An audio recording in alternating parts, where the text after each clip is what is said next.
প্রশাসনকে নিরপেক্ষ থেকে নির্বাচন সম্পূর্ণের আহ্বান চেয়ারম্যান প্রার্থীর। গাজীপুরের কালিয়াকৈর প্রশাসনকে নিরপেক্ষ থেকে আসন্ন উপজেলা নির্বাচন সম্পূর্ণ করার আহ্বান জানিয়েছেন উপজেলা চেয়ারম্যান প্রার্থী ও বর্তমান ভাইস চেয়ারম্যান সেলিম আজাদ।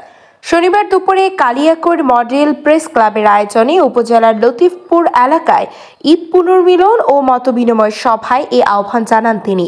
এ সময় উপজেলার ব্যাপক উন্নয়ন পরিকল্পনা উল্লেখ করে তিনি বলেন, আমি নির্বাচিত হলে দলমত নির্বিশেষে সবাই মিলে এটাকে স্মার্ট উপজেলা হিসেবে গড়ে তুলব। আর মাননীয় প্রধানমন্ত্রী যেসব মিশন নিয়েছেন, আমার নেতা মুক্তিযোদ্ধা বিষয়ক মন্ত্রীর দিক নির্দেশনায় সেসব উন্নয়ন কাজ অব্যাহত রাখব। এখানকার অসহায় জনগোষ্ঠীকে স্বাবলম্বী ও বেকারত্ব দূরীকরণে অগ্রণী ভূমিকা পালন করব।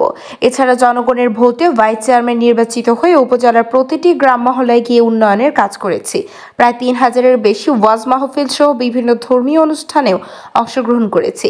আশা করছি এসব কাজের জন্যই জনগণ ভোট দিয়ে আমাকে নির্বাচিত করবেন।